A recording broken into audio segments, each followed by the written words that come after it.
Have you ever felt like you're running on empty, but still keep pushing through? If you're nodding right now, you're not alone. Most people know this feeling, but rarely stop to face it. Be honest with yourself. When was the last time you paused and asked, how am I really feeling? For many, the answer is either I don't remember or never. And here's the truth. Ignoring your emotions doesn't make you stronger. It only makes you more fragile on the inside.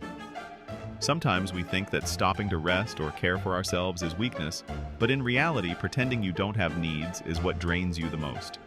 If you've ever felt this way, then this space is for you.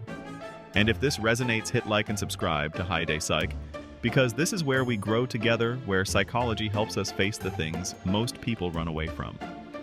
The truth is, most of us neglect our emotional needs without even realizing it.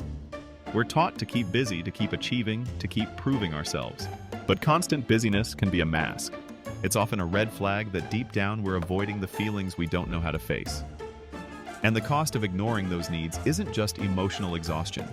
It seeps into your relationships, your focus, your body, and your health. Let's explore the surprising ways it shows up, and see if any of them sound like you. First, you feel overwhelmed by the smallest problems. Think of your mind as a balloon. Every stressful moment adds a little more air inside. Over time, the balloon stretches thin, and one tiny thing, a spilled cup of coffee, a careless comment, a small inconvenience can cause it to burst. If you find yourself snapping at people you love, or overreacting to little frustrations, it's not because you're bad-tempered. It's often a sign your emotional capacity is already overloaded. Psychologists call this emotional flooding, when suppressed stress breaks through at unexpected times.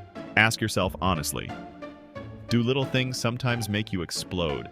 That's not weakness. It's your mind's way of telling you it needs care. Second, your body carries the weight. The mind and body are deeply connected. When you ignore emotional stress, your body finds ways to express it. Headaches, muscle tension, stomach aches, even chronic fatigue. Researchers call these psychosomatic symptoms, meaning your emotions are speaking through your body. Think about it. Have you noticed that headaches often appear after conflict, or stomach pain right before a meeting? Your body is not betraying you, it's protecting you by signaling something is wrong. Yet most of us treat the physical pain without asking what emotions are fueling it. Third, you constantly seek validation from others. This might be subtle. You want someone to notice your work, your effort, your worth. And when they don't, you feel invisible. Psychology explains this as external validation tying your self-worth to the approval of others. The danger is when people don't give you that approval, your confidence crumbles. Let me ask you, if no one praised you today, would you still feel good about yourself? If your answer is no, then you may be ignoring the need to validate yourself from within. Self-affirmations, though simple, can begin to break this cycle. Writing down, I am doing my best, or I am strong. Every morning may sound small, but over time it builds a foundation no one else can shake. Fourth, you numb yourself with distractions. Maybe you scroll endlessly on social media, binge-watch shows, or bury yourself in constant work. On the surface, it looks harmless. But underneath, it's avoidance. You're not just passing time, you're running from feelings you don't want to face. Psychologists describe this as emotional avoidance. And while it gives temporary relief, it deepens the long-term emptiness. Think about it after hours online. Do you feel fuller or do you feel emptier? Fifth, you feel lonely even when surrounded by people. This is one of the clearest signs of unmet emotional needs. Loneliness isn't about the number of people around you. It's about not being seen, heard, or understood. You might laugh, talk, and interact, but deep inside you still feel disconnected. That's because real emotional connection requires vulnerability. And if you've been neglecting your feelings, it becomes harder to open up to others. Have you ever been at a gathering smiling, but inside you felt like nobody really knew you? That is emotional neglect, whispering in the background. Sixth, you avoid intimacy. Sometimes neglecting emotions makes you afraid of closeness. You might fear rejection or believe your needs won't be met, so you keep distance even from people you care about. It feels safer to keep walls up, but those walls also keep love and healing out.